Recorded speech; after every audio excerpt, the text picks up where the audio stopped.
Hello, this is Diane Baird. I'm in Los Angeles, California, and it is February 22nd, 2022. And I'm here with Barbara Brass and Pat Thompson. So thank you. So let's start about when you first met each other.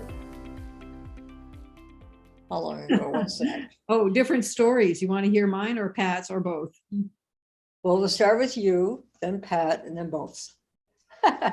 I came to Sacramento area, and that was when I came out to myself and to everybody around me. And I really didn't know anybody except my sister and brother-in-law. The reason I moved up here was to work with my sister in a small sandwich shop that we did together. And I wanted to know where the lesbian community was. So the first thing I did was to go to the phone book and look for something like, or maybe I did 411, to call to try to get information on where women could meet women. I'm not really sure who I talked to, but that was the only way to get information at the time. So I did. And the person I talked to said, oh, I know, it was the sex hotline. That was it. For some reason, I guess I had that available to me. So I called it. And the guy on the phone said, well, they're in Sacramento. There's a bookstore called Lioness Books, and it's designed as a women's bookstore. They probably have information there. You might start there. And he mentioned a couple of newspapers. One was Mom Guess What, and the other was, I can't recall right now. So Did you have any copies of those? Talk about archiving. Yeah, I have one copy of Mom Guess What that has Colonel Greta Kammermeyer on it. Really? Yeah, I just dug that up the other day and sent it to the woman who ran and published and owned Mom Guess What. And she and her partner may be interested in being interviewed as well. I mean, she would be great to be interviewed because that is good local history that needs to be out there. So I will contact them and let them know that, and that's Linda Berner. Yes. You take a photograph of that paper. Was that Mom Guess What? Was the Kammermeyer right on the front of it? Yes. Did I sent you the picture of that? Somebody did, I think. I don't know. Well, I have that. And okay. Could have been Greta. No, she wouldn't have that. I don't think. No, you didn't. No, she wouldn't. Okay. She will probably have lots and lots of pictures of herself on every magazine around the world, but not our local Sacramento Mom Guess What. I don't think, although she might. Does that still exist, that paper? No, it's now called Outward magazine, Outward. And I don't know if it was transitioned directly from Mom Guess What or if Outward started fresh. I just don't recall. So that was men and women then? Mom Guess What? Yes. Yeah. It was the gay and lesbian community. Not so much trans at the time, but definitely gay and lesbian. That was 84. And that's when I came to Sacramento from the San Francisco Bay Area. And I wanted to meet lesbians. So I went to the meeting that they called the classic older women meeting, and it was designed for women 40 and up, and I was 30, so I thought it was good for me, and I went there. You could see what you'd look like at 40. Yes. And how about you, Pat? Well, after high school, I went to nursing school, and after that, I joined the Air Force Nurse Corps. But she wants to know how we met. Oh, skip forward. Let's skip forward. Okay. Well, you talked a lot about no, but you talk about what you did to get there. Okay. Well, I was coming out of a 24-year relationship and had therapy for 18 months and was invited to a party and thought I should go. And so I made the effort to go. And when I got there, I saw two women talking, and one of them I knew she was bad news. She had tried to break me up with my 24-year partner.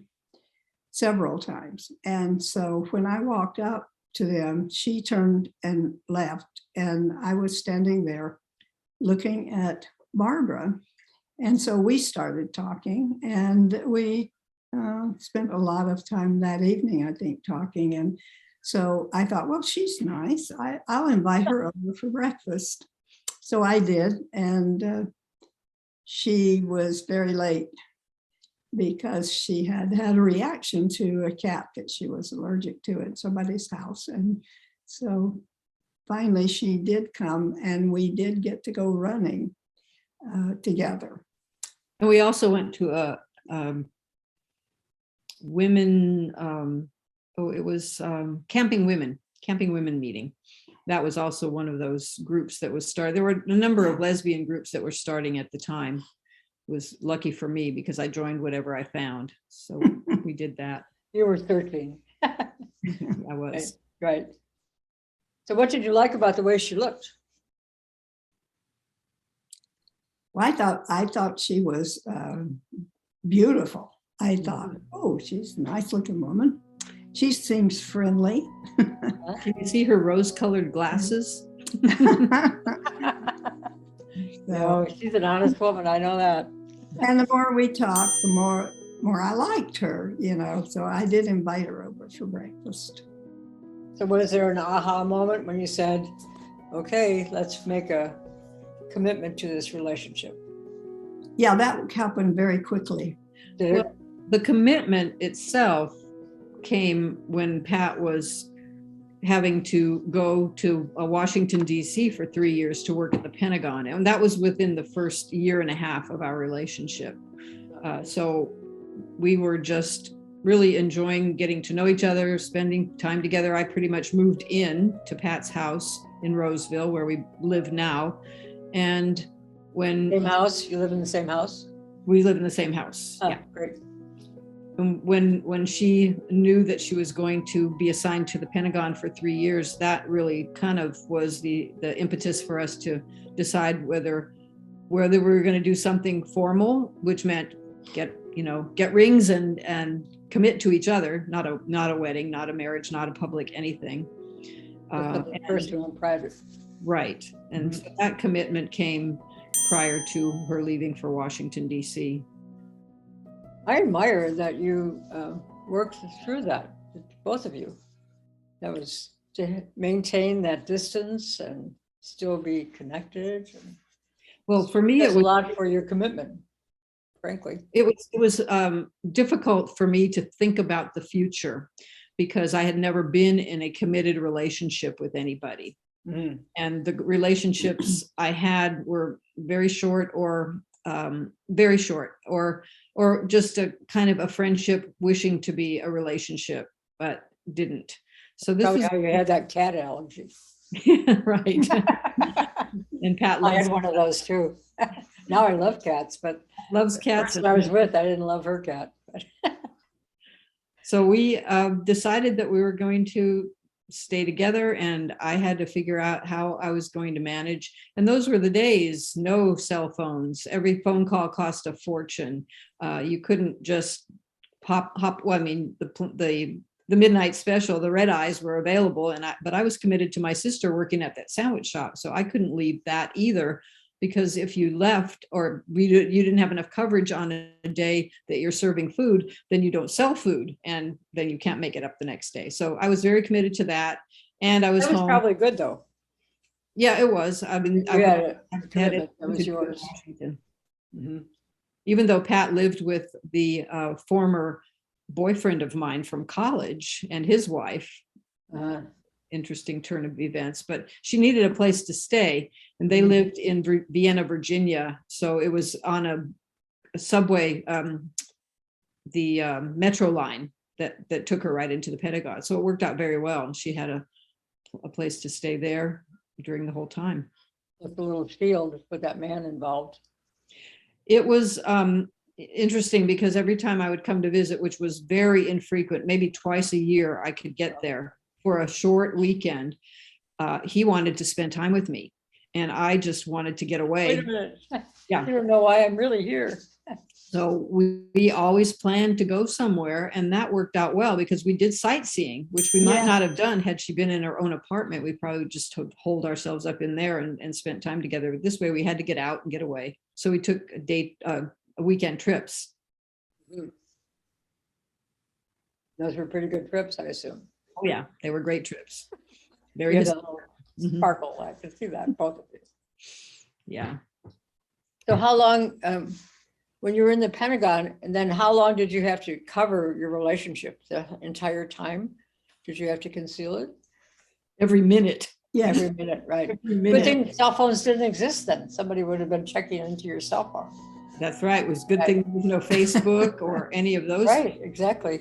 But yeah, that at that time you had to kind of catch somebody in person doing something. So well, yeah, I had been told there was a communication center near Washington, in the Washington area.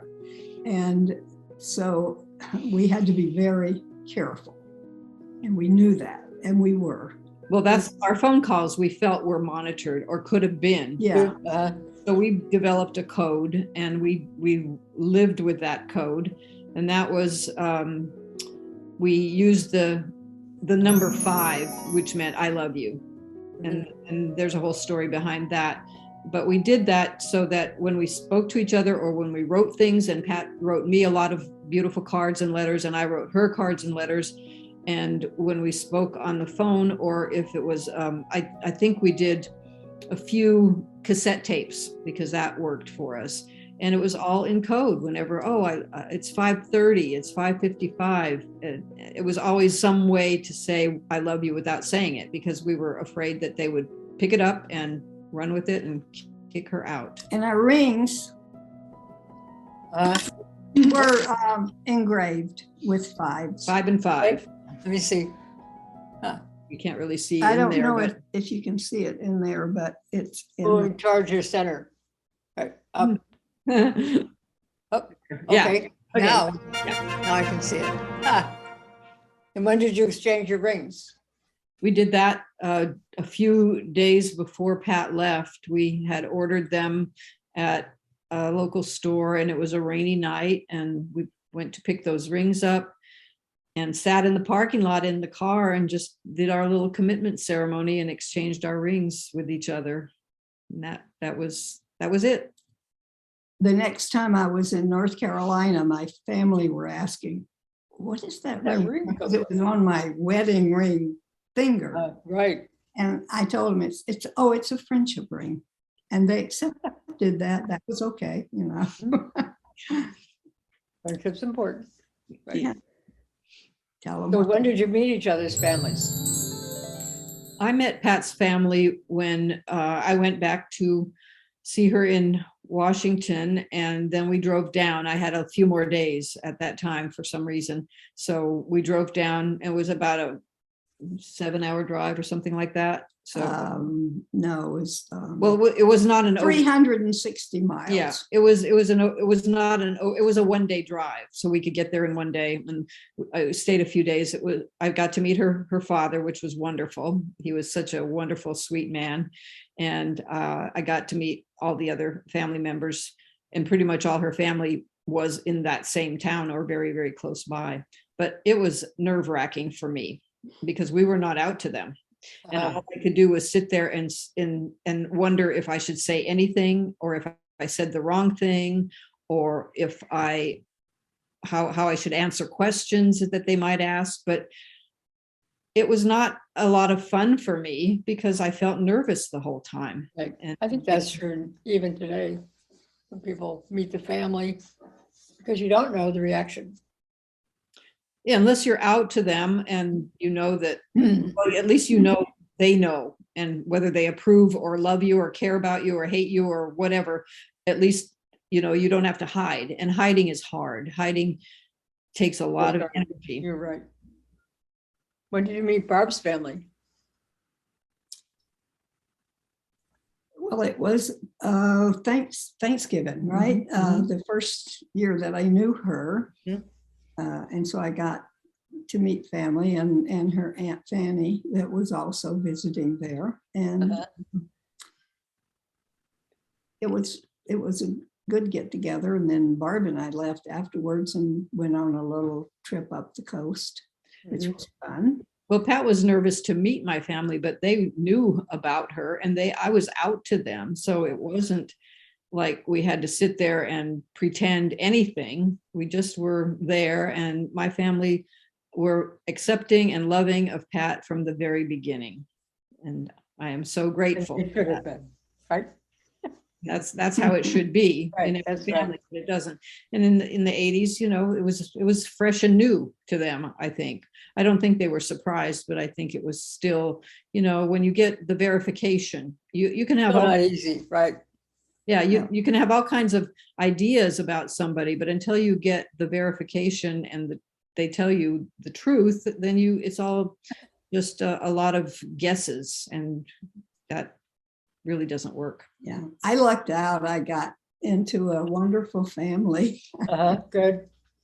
Yeah, I didn't know much about the Jewish religion. I didn't know, well, I had one female that I played basketball with in high school who was Jewish, but she lived in a different part of town and I was never invited to her house. And so I didn't invite her to my house. So, but I liked Charlotte. She was a good friend at school, So do you observe the holidays now? Jewish holidays? Well, my family does on different levels. My cousins are more religious. My sisters and my mom are less so, but we observe the main holidays. As I was growing up, I went to religious school from the time I was 4 years old until through high school. And so I was supposed to learn all of those things, but I don't know if I can remember much. What's something about each other that you haven't necessarily said to the other person yet that you really cherish about them? Said everything. I thought Haven't we said so. every single thing? Well, what I cherish a lot right now is well, when I love to hear Pat laugh. And we during pandemic times, we've been watching quite a few movies and TV shows and things like that. So I just hear her laughter and look over and see her smiles and her laugh. And that really feels good to me, because that's just a happy place for me to see laughter and smiling. And I like that Barb is a take charge person, and she, if she believes in something, she will work at it until it's done. And she's very persistent that way. And so she has accomplished a lot for us by being that way. And I love her for that. She started the Rat Pack, and that was a great thing to do. And so I got to tag along, and that was wonderful. Oh, the Rat Pack, for those who don't know it, and I guess very few people in this country know it yet, but it's Resistance Action Tuesdays and Thursdays. And I started that on Inauguration Day in 2017 to protest the new regime. So that kind of kept me from going down into the depths of despair at that time. The other thing I cherish about Pat, and this is just something, and I've told her this, but when I got to know her and I realized that where she grew up, how she grew up, and what she did with her life and her commitment to her own desire to get out of where she was and live the life she wanted against all odds, in a way. I mean, most women of her age did eventually get married, or very soon got married, and then found out maybe later that they were lesbians and ended the marriages. Some never did, but I just respected that so much, that she had a goal that she followed and worked it to the pinnacle of her career. And actually, she could have become a general had she not been just a tiny bit too old for that at that time to take the next promotion. She was in line for becoming a general. So I just think that having a commitment to what you want to do and following through. And when it's so difficult in our society. Well, I was given the honor of honorary general for the state of California. That's right. Yeah. So That means you have to say yes to whatever she wants. No, I'm Explain actually, that to me, that the I'm- general, you don't question the general, right, Pat? I'm a general. nuisance. I was a general contractor, so I thought that took precedence. If I had to say one word that would sum up what I think about Barb, it's her strength. Mm, I can Very, see that. very strong-willed. Mhm. Yeah, Willed. strong-willed. She's strong in many ways. Yeah. Just making that passageway between both of your bedrooms, I was impressed with that. Oh, yeah, you saw that in our film. Yeah. Very Nancy Drew. Yeah. Every house should have one. No, every house shouldn't need one. You're right. What did you keep that passageway active? Is it still active today? We've never used it Oh, as you didn't? intended, but it's there. It's there. Yeah. I think that's fun. Very good. Yeah. People love to see it. Yes, no. A lot. If I came to visit you, I'd want to see that. Yeah. Well, come on up or over. You never know, huh? Up. Yeah. You're always welcome to come here and visit us too. Thank Keep you. that in mind. Well, you sort of answered it. The best attribute that you bring to the relationship, you said Barb's strength. And for Pat, it's her patience. Mhm. She is incredibly patient because I am not. And Uh-huh. tried to teach me how to be patient, I think by example, but I'm not sure how well I've learned. I'm trying really hard to be patient, but it is not easy for me. No, So, it's not. What's the most difficult area? usually interpersonal relationships, whatever they may Really? be, from business to personal, family, spouse, whatever. That's the hardest. I can be patient. I can watch paint dry. That's okay. I can do that. But I cannot tolerate people being late or not living up to their commitments or things like that. So I'm impatient with people. You are a general, right? And I've done everything pretty much myself when I've had to. So I haven't depended on a lot of people because I didn't feel that I necessarily could always trust that they would do the job I wanted done the way I wanted it done. During that time when Pat was in the Pentagon and stuff, it was hard to really trust everybody. You didn't know who you were trusting, really. You didn't want to expose anything. Oh, right. Yes. Well, today people say to us, just strangers or maybe somebody at a store or wherever we are you sisters? And I thought, okay, well, no, I didn't know better. We get that too. I say we're married. And Good for you. most of the time, especially if it's a young person, they're really, oh, that's wonderful. That's so great. And sometimes it's somebody's not 100% maybe with the program, but they'll just kind of nod their head and say, okay. But they never say anything negative. We've never got never anything negative. And that's a good thing. Yeah. That is a good thing. Do they keep talking or do they just say, oh, nice? It depends. It really depends on the situation, but usually it's just like we're paying for something at a restaurant or something like that. It's a short Short interaction. conversation. Mhm. So when did you get married? Did you get married when marriage became legal? We got married in 2004 in San Francisco when Mayor Gavin Newsom opened it up for same-sex couples. So we did that the last day that it was. Oh, really? I shut it down. Uh-huh. We did that. And I kind of had thoughts about marriage not being, what I thought was of heterosexual marriage was that, well, most of the people are getting divorced. It's kind of a 50-50 deal here. So why would we want to do it with the threat of divorce looming over your head and all the rules? I didn't realize at the time all the benefits, the 1,138 benefits of being legally married. But we didn't get those, of course.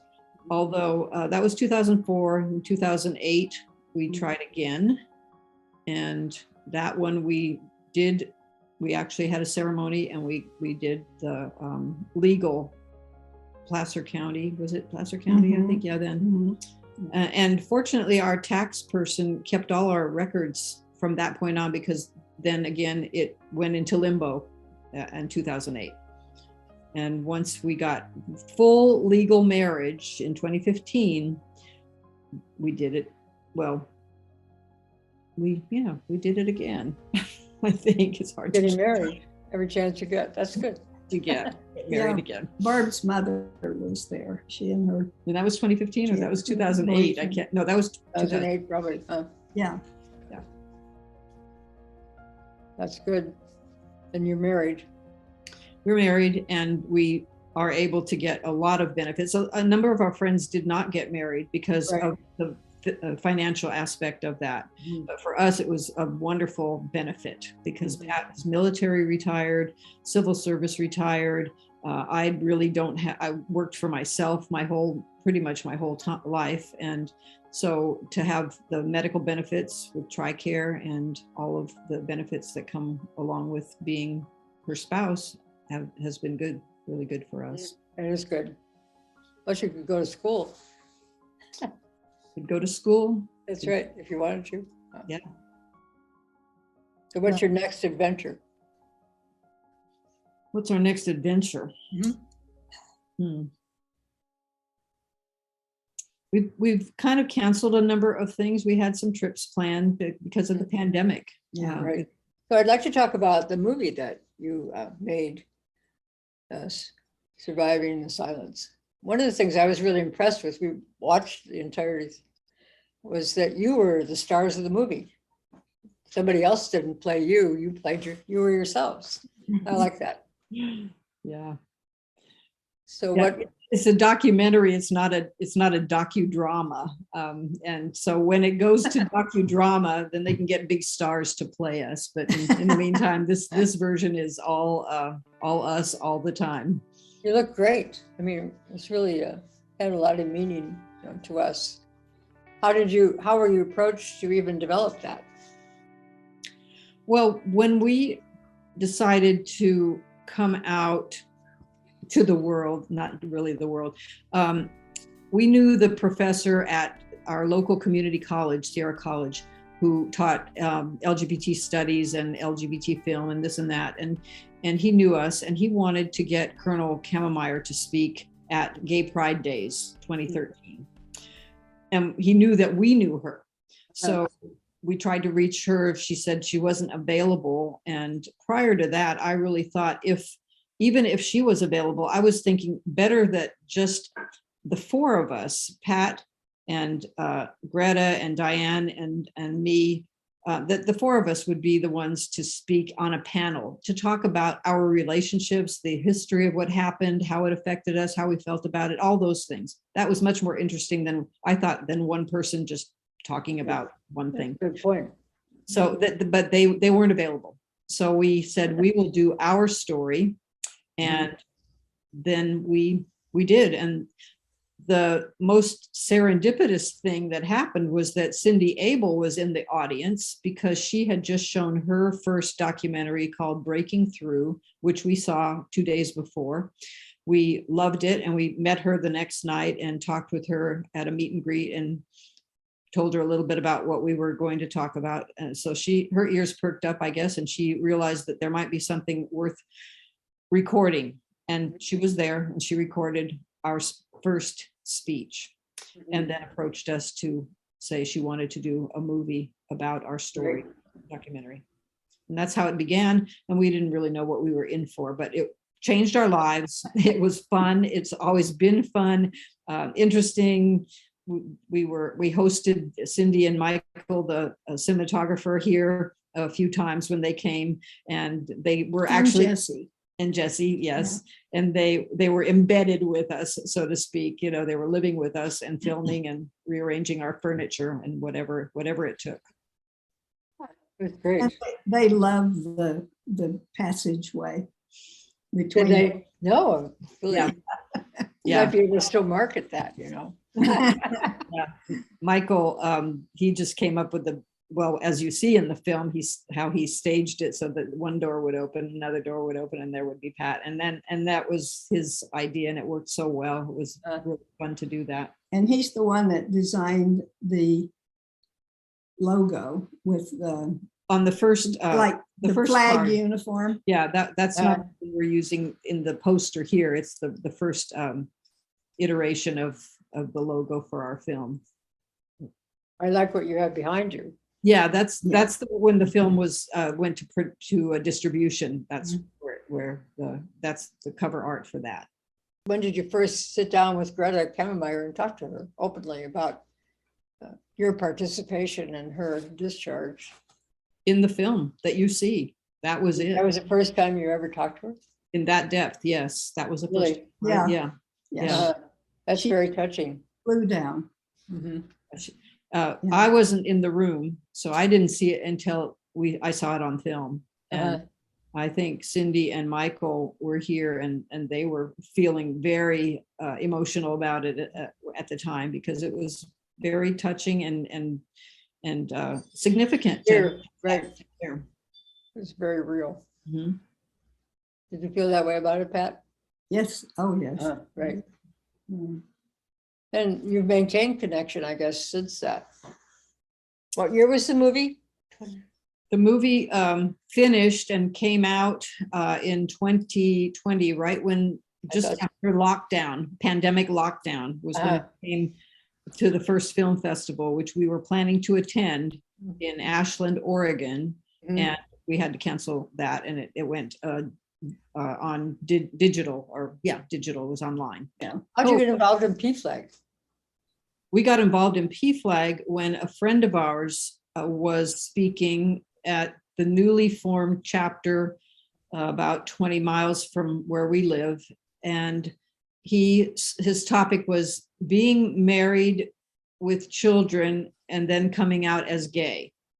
So he and his partner at the time, before marriage equality, no, maybe it was, anyway, they are married. They both were almost in identical situations. Both had 3 children, married, 3 adults. So then they left their wives and they're together. But that was the first meeting we went to, and I always thought PFLAG was for parents and friends and family, but not for the LGBT community. When we got there, we realized that we have to be involved in PFLAG. We have to be there to support and to educate, and to be educated and be supported. So I think PFLAG is a perfect type of group organization for every human being, because we all need support wherever we're coming from, whether we're straight allies or LGBTQ, or we can give support and we can be educated. And that's what it's all about. You know, as a nurse, I got no training at all about trans. I mean, we didn't even know there was such a thing. And then through some of the members in our PFLAG group, I got educated, you know, about the surgery, about any question that I wanted to ask. And that was wonderful. So educational. Yeah. Another thing we didn't talk about, I don't think, and it came up in my mind, that we were hospice volunteers with our own personal pet, our dog Pretzel, a little dachshund. And what was the dog's name? Pretzel. Pretzel. We took him to visit patients at our local Sutter hospital, usually to the oncology ward, about every 2 weeks. And it made such an impact on so many people. I think in the 13 years we did that with him, we probably saw a 2,000 people or so during that time. And there's a handful that we'll never forget the impact he had, a few minutes with that person, with a little dog. And I would carry him in a baby snuggly, so his face was like right here. We had costumes for him. We had hats for him. St. Patrick's Day. We had whatever the holiday was. We tried to dress him up, and we did he like it? He must have liked it too. Yeah, he did. He managed to be good almost all the time. Right. He loved visiting in the hospital. We always wanted the same ward, and he knew where that was. He would lead us with his little tail going, you know. He was wonderful. So that was a pretty significant time, because when we got our dog, it was a miracle to me. Pat had always had dachshunds, and my sister had dachshunds, and that was wonderful. And when I met Pat, that dog died, and we were looking for a miniature dachshund. And we weren't going to buy a dog. We wanted to rescue a dog. So I was looking in the paper, and it was a picture of a dachshund, and I called the local SPCA. She said it was about 8 years old, didn't like cats. We did have cats at the time. So we went over here, and that dog was just, we were crying because we were so thrilled. We were so excited. Here's this dog that comes to us. She didn't want money for him. She just wanted to make sure he had a good home. And we gave him a wonderful home. I know. We offered to allow them to visit, but they never did. Yeah, they were. That's probably right. They needed Too hard on the dog.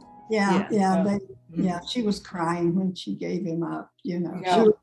We were crying for happiness. She was crying for sadness. But Right. well, with the way we got him, and I just felt like I had to figure out a way to give back. This dog was bringing joy to people. Every time I took him for a walk or we went somewhere, and people were so excited and attracted to him, I thought there has to be a way to just do something more with him. And that's when the program at our hospice started, called WAGS, Wonderful Animals Giving Solace. So we found out about that, and we got involved in that. And that's what we did for 13 years with him. And it was really a wonderful thing. After we no longer had Pretzel, and then another program had just started, and Pat was on the ground floor of that with the hospice. She was visiting veterans in her uniform. I told her about that earlier. Yeah, that was in your personal interview. This is in our together interview. Yeah. I get to brag about her too. Right. Well, we better let you go. Yeah. Let Kelly go. We got everything going. We covered it all. Thank you Well, again. thank you. It's a pleasure. Yeah. Okay, thank you. Yeah. Okay. Bye-bye.